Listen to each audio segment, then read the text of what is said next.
नमस्कार मेरे प्यारे बब्बर शेर शेरनियों, मैं प्रिंस कुमार, आपका मेंटर, आपका कैरियर गाइड। स्वागत करते हैं आपका अपना यूट्यूब चैनल IDT आइकन में।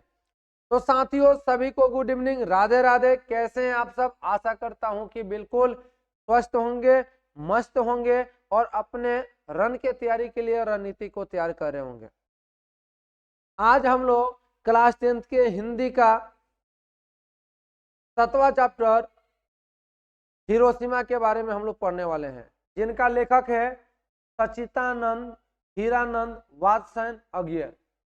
तो अभी तक जितने बच्चों ने चैनल को सब्सक्राइब नहीं किया है तो सब्सक्राइब कर दीजिए। जितने बच्चों ने अगर चैनल को शेयर नहीं किया है तो शेयर कर दीजिए, ताकि आज के क्लास को हम लोग फाइनली स्टार्ट कर पाए। तो चलिए आज के क्लास को हम लोग स्टार्ट करते हैं। और आज का हम लोग का चैप्टर का नाम है हिरोशिमा।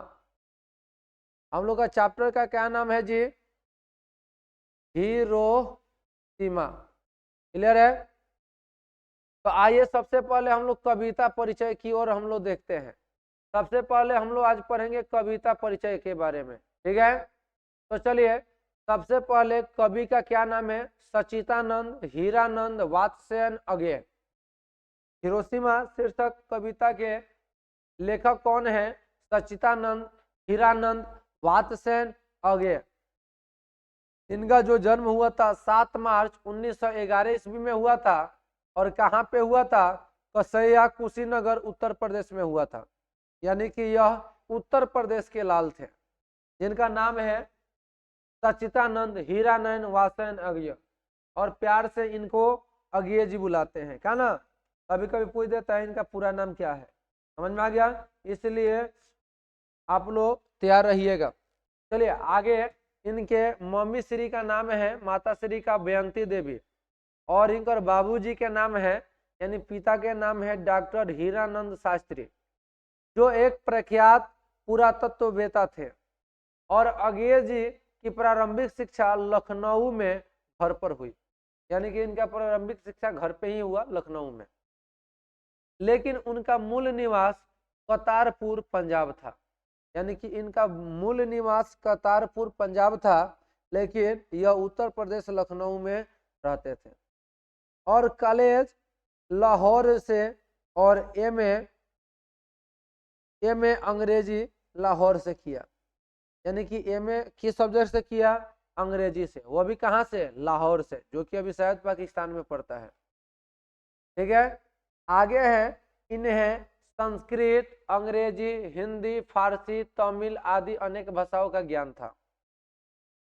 आधुनिक हिंदी साहित्य के एक प्रमुख कवि, कथाकार, विचारक, पत्रकार थे। और 4 अप्रैल 1987 ईस्वी में उनका देहांत हो गया। अज्ञे जी हिंदी के आधुनिक साहित्य में एक प्रमुख प्रतिभा थे। क्लियर हुआ? तो अभी हम लोग क्या क्या पढ़े हैं कि हिरोशिमा शीर्षक कविता का कवि कौन है? सच्चिदानंद हीरानंद वात्स्यन अज्ञे। इनका जन्म 7 मार्च 1911 ईस्वी को हुआ था। कहाँ पे हुआ था? कसैया कुशीनगर उत्तर प्रदेश में हुआ था। इनका माता का नाम था बेयंती देवी, पिता का नाम हीरानंद शास्त्री। और इनका प्रारंभिक शिक्षा लखनऊ में हुआ। इनका मूल निवास करतारपुर पंजाब में था। उसके बाद से लाहौर से इन्होंने एमए किया अंग्रेजी से। ठीक है। आगे हम लोग बढ़ते हैं। अगला प्रश्न आगे हम लोग पढ़े कि इन्हें संस्कृत, अंग्रेजी, फारसी, हिंदी, तमिल अनेक भाषाओं में भी ज्ञान था। और आधुनिक हिंदी साहित्य के एक प्रमुख कवि, कथाकार, विचारक एवं पत्रकार थे। और 4 अप्रैल 1927 ईस्वी में उनका देहांत हो गया था। अज्ञे जी आधुनिक साहित्य के एक प्रमुख प्रतिभा थे। चलिए यहां तक समझ में आ गया तो एक बार दबा के लाइक कर दीजिए, कमेंट कर दीजिए। चलिए, और इनकी प्रमुख कृतियां देखिए, पूरा ढेर लगा हुआ है। इनका काव्य है भगनदूत, चिंता, इत्यलम, हरी घास पर क्षण भर, बावरा और अहेरी, आंगन के पार द्वार, कितनी नावे में कितनी बार, सादनीरा आदि। और इनका कहानी संग्रह देखिए, यह आपका इनका काव्य संग्रह था। कहानी संग्रह विपथागा, जयदोल, ये तेरे प्रतिरूप, हो रहा हुआ रास्ता, लौटती पहरिया, और इनका जो उपन्यास था शेखर एक जीवनी, नदी के द्वीप, अपने अपने अजनबी, यात्रा, साहित्य, साहित्य, अरे यायावर रहेगा याद, एक बूंद सहसा उठली, निबंध जो है इनका त्रिकुंस, त्रिशंकु, आत्मने आत्मनेपद, अद्यतन, भवंती, अंतरा, शाश्वती आदि। और इनका जो नाटक है उत्तर प्रियदर्शी, संपादित ग्रंथ, चार सप्तक, दूसरा सप्तक, तीसरा सप्तक, चौथा सप्तक, पुष्करणी, रूपम्बरा आदि। यानी समझ में आ गया इनका काव्य कौन कौन सा है, ये क्लियर हो गया। इनका काव्य कौन कौन सा है, इनका कहानी संग्रह कौन कौन सा है, इनका उपन्यास कौन कौन सा है, इनका निबंध कौन कौन सा है, इनका नाटक कौन कौन सा है। यहाँ तक समझ में आ गया है तो एक बार बोल दीजिए यस सर, ताकि हम लोग आगे बढ़ा जाए। चलिए आगे बढ़ा जाए, हम लोग आगे बढ़ा जाए। चलिए रंजन से आंसर की मांगो।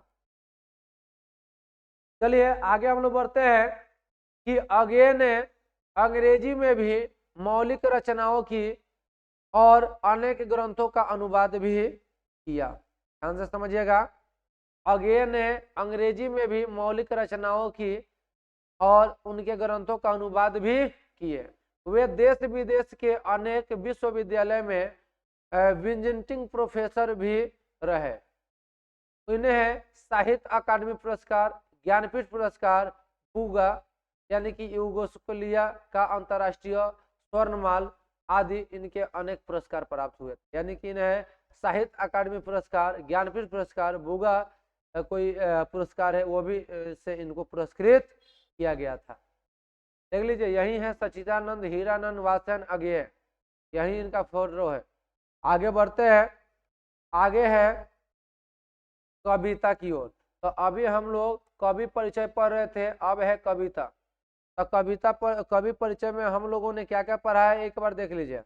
हम लोगों ने पढ़ा है कि कवि का क्या नाम है, सच्चिदानंद हीरानंद वासन अज्ञेय, और इनका जो जन्म है 6 मार्च 1911 ईस्वी में हुआ था। कोसैया कुशीनगर में हुआ था। माता का नाम बेंती देवी, पिता का नाम डॉक्टर हीरानंद शास्त्री, और इनका प्रारंभिक शिक्षा लखनऊ में घर पर हुआ। उसके बाद से उनका मूल निवास करतारपुर पंजाब था। उन्होंने लाहौर से एमए अंग्रेजी से किया। उसके आगे इन्हें संस्कृत, अंग्रेजी, फारसी, तमिल आदि अनेक भाषाओं में ज्ञान था। आधुनिक साहित्य के एक प्रमुख कवि, कथाकार, विचारक और पत्रकार थे। 4 अप्रैल 1887 में उनका देहांत हो गया। अज्ञेय जी आधुनिक साहित्य के एक प्रमुख प्रतिभा है।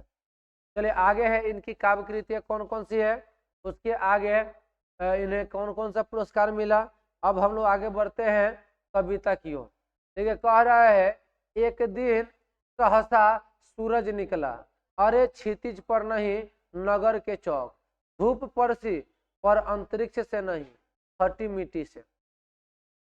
देखिए कह रहा है एक दिन सहसा सूरज निकला, अरे क्षितिज से पर नहीं नगर के चौक, धूप परसी और अंतरिक्ष से नहीं फटी मिट्टी से। ये जो कविता है हिरोशिमा और नागासाकी पर जो बम गिराया गया था, उसी बम का बारे में यह कविता लिखा गया है। कवि कहते हैं कि एक दिन सवेरे प्रकाश दिखाई पड़ी, लेकिन यह जो प्रकाश है कोई क्षितिज से निकलते सूरज का नहीं था, बल्कि शहर के मध्य में अमेरिका द्वारा गिराए गए बम का था। एक दिन सहसा सूरज निकला, यानी कि एक दिन सूरज निकला, लेकिन वो क्षितिज से नहीं। समझ में आ गया ना, यानी कि वो सूरज था ही नहीं। समझ में आ रहा है ना, वो मनुष्य द्वारा बनाया गया सूरज था। समझ में आ गया ना। अब कह रहे लोग गर्मी से जलने लगे। यह धूप की गर्मी नहीं थी, यह गर्मी बम विस्फोट से उत्सर्जित किरणों की थी। गर्मी फटी धरती की थी, गर्मी जो था फटी धरती की थी। क्लियर है। तो कह रहा है कि एक दिन सहसा सूरज निकला, अरे क्षितिज पर नहीं नगर के चौक, धूप परसी पर अंतरिक्ष से नहीं फटी मिट्टी से। कवि कहते हैं कि एक दिन सवेरे प्रकाश दिखाई पड़ा, यह प्रकाश क्षितिज से निकलने वाला सूरज का नहीं बल्कि शहर के मध्य में अमेरिका द्वारा गिराए गए बम का था। लोग गर्मी से जलने लगे। यह धूप की गर्मी नहीं थी, यह गर्मी बम विस्फोट से उत्सर्जित किरणों की थी, यानी गर्मी फटी धरती की थी। समझ में आ गया? समझ में आ रहा है ना क्लास? चलो अब आगे कह रहा है कि छायाएं मानव जन की दिशाहीन, सब और परी, वह सूरज नहीं उगा था पूरब में, वह बरसा सहसा बीचों बीच नगर के, काल सूर्य के रथ के पहियों के ज्यों अरे टूटकर बिखर गए हो दसों दिशा में। यानी कवि कहते हैं कि मनुष्य की छायाएं, जो छाया जो था दिशाहीन हो गई। दिशाहीन क्यों हो गई? जब सूर्य क्षितिज से निकलता है तब ना उसका छाया बनता है। अब पैर के नीचे से यानी कि नीचे से कभी भी छाया थोड़ी बनेगा भाई साहब। तो वही कह रहा है कि मनुष्य की छायाएं दिशाहीन हो गई, प्रकाश छिटने लगा, लेकिन यह प्रकाश कोई सूर्य का नहीं था बल्कि मानव के निरसंकता का था, जिसमें मानवता झुलस रही थी। कवि कहते हैं कि यह नगर के मध्य में मृत्यु रूपी सूर्य के टूटे हुए और का प्रकाश था। अतः बम फटने से ही विध्वंस पदार्थ मौत बनकर देश विदेशों में नाचने लगा। क्लियर है? चलिए आगे है, कुछ क्षण का वह उदय अस्त, यानी कि यह जो उदय अस्त कोई 12 घंटा 24 घंटा का नहीं था। यह जो उदय जो था आपका कोई 12 घंटा 24 घंटे का नहीं था, बल्कि कुछ क्षण का था। केवल एक प्रज्वलित क्षण की दृश्य सुख लेने वाली दोपहरी फिर, यानी कि यह एक बार का हुआ, दोपहरी जैसा निकला और सभी को अपने अंदर क्या कर लिया? सोख लिया। अब कह रहा है कि छायाएं मानव जन की नहीं मिट्टी लंबी हो होकर, मानव ही सब भाप हो गए। छायाएं तो अभी लिखी है झुलते हुए पत्थर पर उजली सड़कों पर गज पर। कवि कहते हैं कि बम गिरने के बाद कुछ क्षण में ही विनाश लीला का दृश्य मंद पड़ने लगा। यानी कवि कहते हैं कि बम जब गिरा तो कुछ क्षण में ही विनाश लीला का दृश्य मंद पड़ने लगा। दोपहरी तक सारा लीला खत्म हो गई। यह मानव शरीर भाप बनकर वातावरण में मिल गया, परंतु यह दुर्घटना आज भी झुलते हुए पत्थरों पर उजरी हुई सड़कों के रूप में निशानी है। यानी कि जाहिर सी बात है, ये जो परमाणु बम था तो वो गिरा तो उसका मनुष्य तो क्या हो गया? भाप बन के उड़ गया, समाप्त हो गया। लेकिन वहां पे अभी भी जो भूमि है बंजर है, सड़क जो है उजड़ी हुई है, पत्थर जो है झुलसे हुए है। समझ में आ गया? अब आगे कह रहा है कि मानव का रचा हुआ सूरज मानव को भाप बनकर सोख गया। पत्थर पर लिखी हुई यह जली हुई छाया मानव की साखी है। कवि कह रहे हैं कि पत्थर पर लिखी हुई यह जली हुई छाया मानव की क्या है? साखी है। मानव के द्वारा बनाया गया बम मानव को ही भाप बनकर मिटा दिया। पत्थर पर लिखी हुई वह जलती हुई छाया अर्थात विकृत रूप से मानव के निरसंगता का गवाह है। समझ में आ गया? अब चलिए आगे। तो अभी हम लोग कविता देखें। कविता जो है हिरोशिमा और नागासाकी पर जब बम गिरा था उसका है। कि कवि कहते हैं कि एक दिन सवेरे प्रकाश दिखाई पड़ी थी, लेकिन यह जो प्रकाश था कोई क्षितिज से नहीं निकला था, यह कोई सूरज का नहीं था, बल्कि शहर के मध्य में अमेरिका द्वारा गिराया गया बम था। लोग गर्मी से जलने लगे। यह धूप की गर्मी नहीं थी, यह गर्मी बम विस्फोट की उत्सर्जित किरणों की थी, यानी गर्मी फटी धरती की थी। समझ में आ रहा है? आगे है, कवि कहते हैं कि मनुष्य की छायाएं दिशाहीन हो गई, प्रकाश छिटने लगा, लेकिन यह प्रकाश सूर्य का नहीं बल्कि मानव की निरसंगता का था, जिसमें मानव झुलस रही थी, मानवता झुलस रही थी। कवि कहते हैं कि यह नगर के मध्य में मृत्यु रूपी सूर्य के टूटे हुए औरे का प्रकाश था, अतः बम फटते ही विध्वंसक पदार्थ मौत बनकर 10 दिशाओं में नाचने लगा। समझ में आ रहा है? चलिए, कुछ क्षण का यह उदय अस्त, यानी कि कुछ कवि कहते हैं कि बम गिरने के कुछ ही समय में सब विनाश लीला का दृश्य मंद पड़ने लगा। मानव दोपहर तक सारी लीला खत्म हो गई, मानव शरीर भाप बनकर वातावरण में मिल गया, लेकिन दुर्घटना आज भी झुलसे हुए पत्थरों, उजरी हुई सड़कों के रूप में क्या है? निशानी है। चलिए आगे हम लोग बढ़ते हैं कि मानव का रचा हुआ सूरज मानव को भाप बनकर सोख गया। पत्थर पर लिखी हुई जली हुई छाया मानव की साखी है। तो यानी मानव के द्वारा बनाया गया जो बम को मिटा दिया, पत्थर पर लिखी हुई वह जलती हुई छाया विकृत रूप से निरसंकता का गवाह है। चलिए यहाँ तक समझ में आ गया आप लोग को? अगर समझ में आ गया है तो एक बार बताइए। चलिए आगे बढ़ा जाए। अब चलते हैं, अभी तक हम लोग कवि परिचय देखे थे लोग। कवि परिचय के बाद अब हम लोग कविता परिचय की ओर हम लोग देख रहे हैं।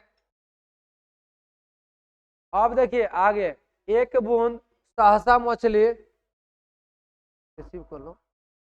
एक बूंद सहसा उछली किसकी रचना है? एक बूंद सहसा उछली किसकी रचना है? अज्ञे का, अनामिका का, गुरु नानक का, बीरेन डंगवाल का। किसका है भाई साहब? काहे का बीरेन डंगवाल जी? ये तो नहीं होना चाहिए। गुरु नानक भी गलती है, अनामिका तो हो ही नहीं सकता। यानी कि इसका राइट आंसर हो जाएगा ए, ऑप्शन नंबर ए। चलिए आगे है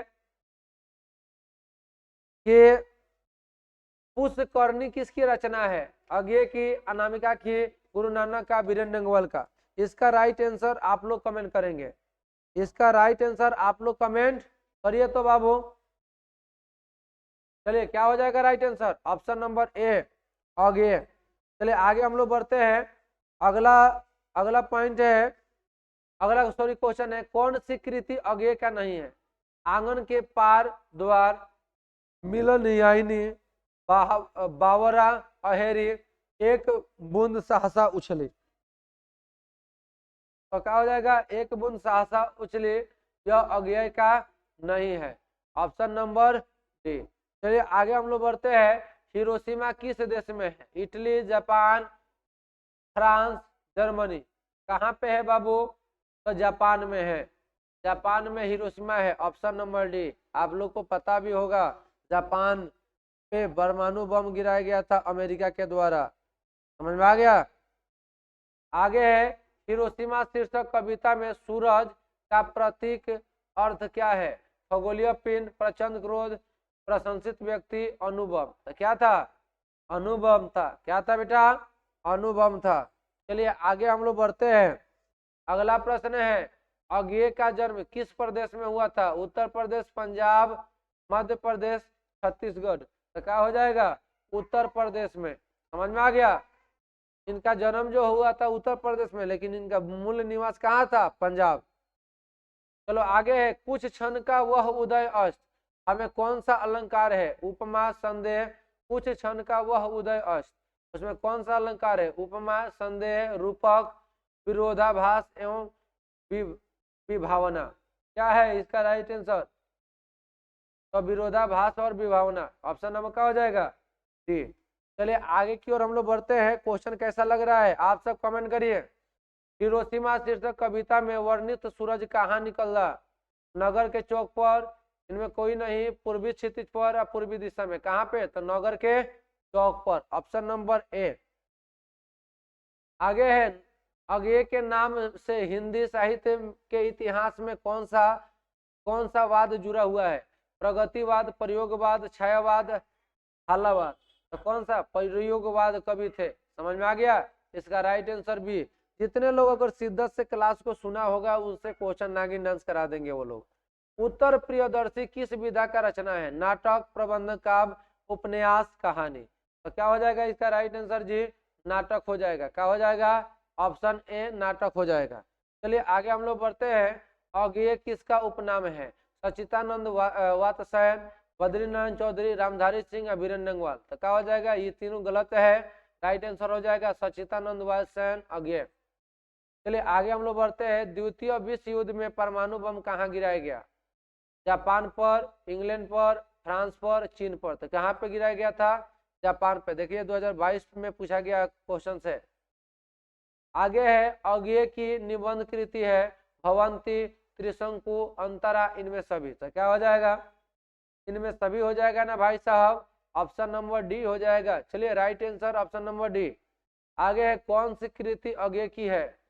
निश्चित, अरे या यावर रहेगा याद, सुबह का तारा, गुंजन। कौन सा अज्ञेय की कृति है? कौन सा है? बता दीजिए भाई साहब, लगा दीजिए, दिखा दीजिए दम आईटीटी का। समझ में आ गया? हम लोग का एक स्लोगन है, हर हर आईटीटी, घर घर आईटीटी। आईटीटी है तो मुमकिन है। आप सब हर एक घर के बच्चों को शेयर कर दीजिए क्लास। हर घर से बच्चा आईटीटी से जुड़ना चाहिए और इसका बेनिफिट लेना चाहिए। समझ में आ गया? चलिए आगे हम लोग बढ़ते हैं। अगला है कि हिरोशिमा के कवि कौन है? हिरोशिमा के कवि कौन है बाबू?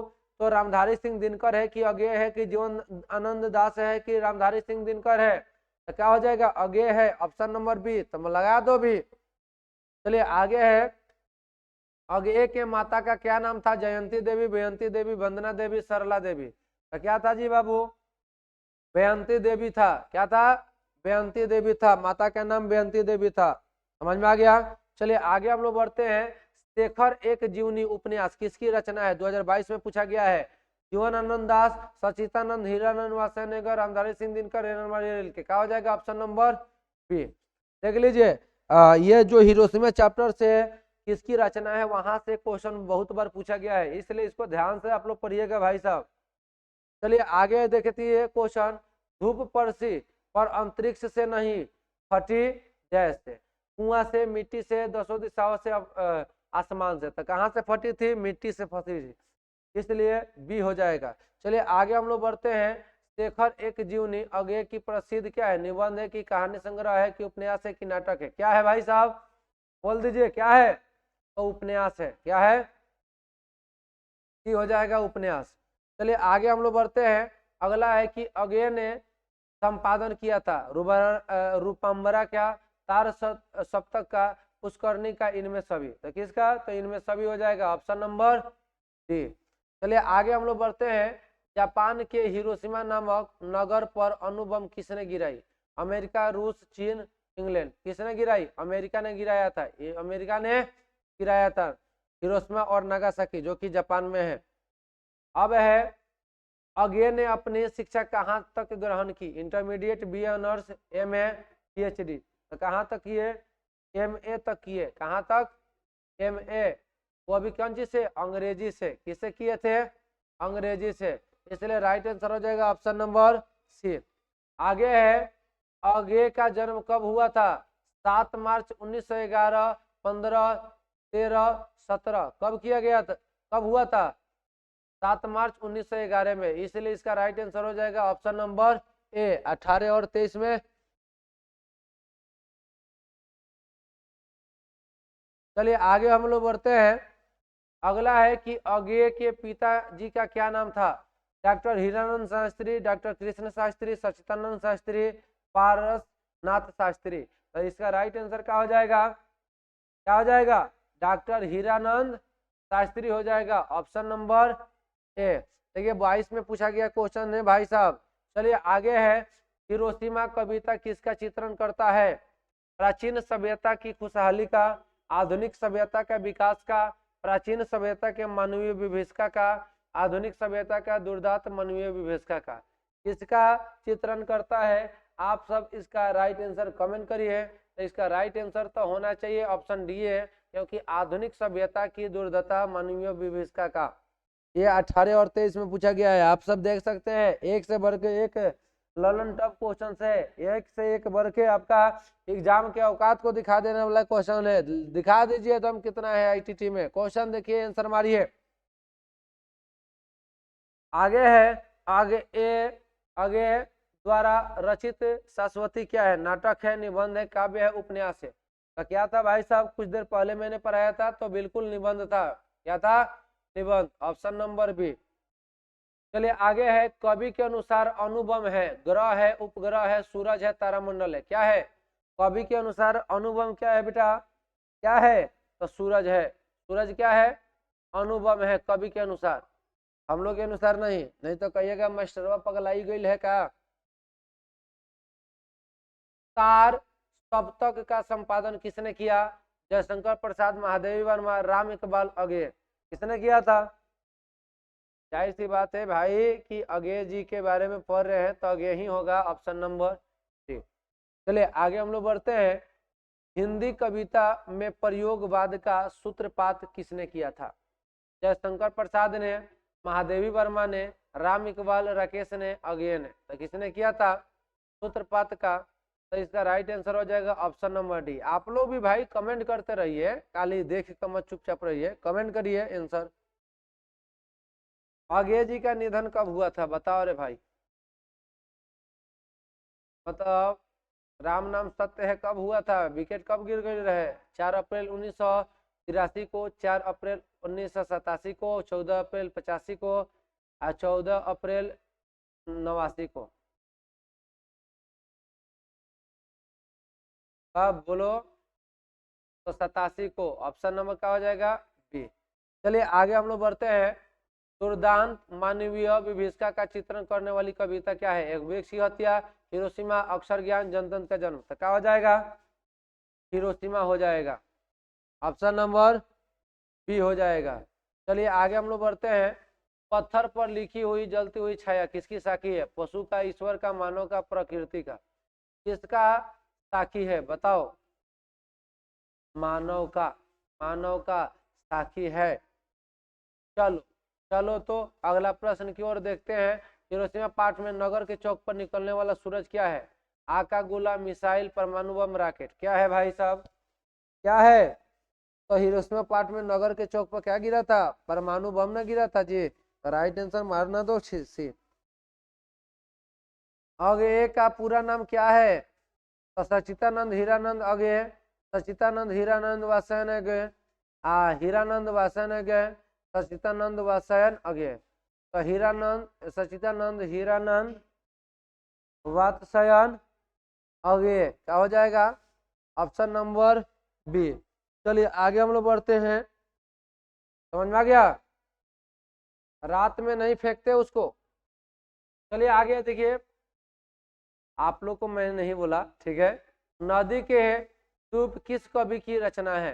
रामधारी सिंह दिनकर, सुमित्रानंद पंत, कुंवर नारायण, सचितानंद हीरानंद वासयन अगे। तो क्या हो जाएगा कि नदी और द्वीप किसकी रचना है? तो सचितानंद हीरानंद वासयन अगे, ऑप्शन नंबर डी। आप लोग देख सकते हैं सारा क्वेश्चन आप लोग का क्वेश्चन बैंक वगैरह से ढूंढ कर लाए हैं, एक से बढ़कर एक क्वेश्चन। कविता, अगला प्रश्न है, कविता के प्रथम अनुच्छेद में निकलने वाला सूरज क्या है? यह कैसे निकलता है? तो कविता के प्रथम अनुच्छेद में निकलने वाला सूरज आणविक बम का प्रचंड गोला है। ऐसा प्रतीत होता है कि वह क्षितिज से न निकलकर धरती फाड़ कर निकला है। समझ में आ गया? तो अभी तक हम लोग पढ़ रहे थे कवि परिचय, उसके बाद से कविता परिचय, उसके बाद से अर्थ, उसके बाद से ऑब्जेक्टिव। अब हम लोग देख रहे हैं सब्जेक्टिव प्रश्न जो कि आपके एग्जाम में पूछा गया है। कविता के प्रथम अनुच्छेद में निकलने वाला सूरज क्या है, वह कैसे निकलता है? तो कविता के प्रथम अनुच्छेद में निकलने वाला सूरज आणविक बम का प्रचंड गोला है। ऐसा प्रतीत होता है कि वह क्षितिज से न निकलकर धरती फाड़ कर निकलता है। आगे बढ़ जाया जाए। चलो अब आगे कह रहे हैं कि मनुष्य की छायाएं कहाँ और क्यों पड़ी हुई है? तो देखिए मनुष्य की छायाएं हिरोशिमा की धरती पर सब और दिशाहीन होकर पड़ी हुई है। जहां तहां घर की दीवारों पर मनुष्य छायाएं मिलती है, टूटी फूटी सड़कों को लेकर पत्थरों पर छायाएं प्राप्त होती है। अगला प्रश्न जो है 2011 और 12 में पूछा गया है कि हिरोशिमा में मनुष्य का साखी के रूप में क्या है? ये आपका VVI क्वेश्चन है। तो आज भी हिरोशिमा में साक्षी के रूप में अर्थात प्रमाण के रूप में जहां तहां जले हुए पत्थर दीवारें पर पड़ी हुई, यहाँ तक कि पत्थरों पर, टूटी सड़कों पर, घर की दीवारों पर लाश के निशान छाया के रूप में साक्षी है। क्लास समझ में आ रहा है तो एक बार दबा के लाइक कर दीजिए। कहा जाता है जो कल था उसे भुला कर देखो, जो आज है उसे आजमा कर देखो, जो कल था उसे भुलाकर देखो, जो आज है उसे आजमा कर देखो, आने वाला दिन खुद ही समझ जाएगा, बस प्रिंसर से देसी मैसेज में पढ़कर तो देखो। चलिए आगे हम लोग बढ़ते हैं। अगला प्रश्न है कि प्रज्वलित क्षण की दोपहरी से कवि का क्या आशय है। तो हिरोशिमा में जब बम का प्रहार हुआ तो प्रचंड गोला से तेज प्रकाश निकला और वह चारों दिशाओं में फैल गया। इस अप्रत्याशित प्रहार से हिरोशिमा के लोग हतप्रभ रह गए। उन्होंने ऐसा लगा कि धीरे धीरे आने वाला दोपहर आज के क्षण में ही उपस्थित हो गया। आगे है कि हिरोशिमा कविता से हमको क्या सीख मिलता है 18 में। तो हिरोशिमा कविता मानवीय संवेदना स्थापित करते हुए चेतावनी के रूप में प्रस्तुत है। इस कविता में आधुनिक सभ्यता के दुर्दांत मानवीय विविधता का चित्रण है।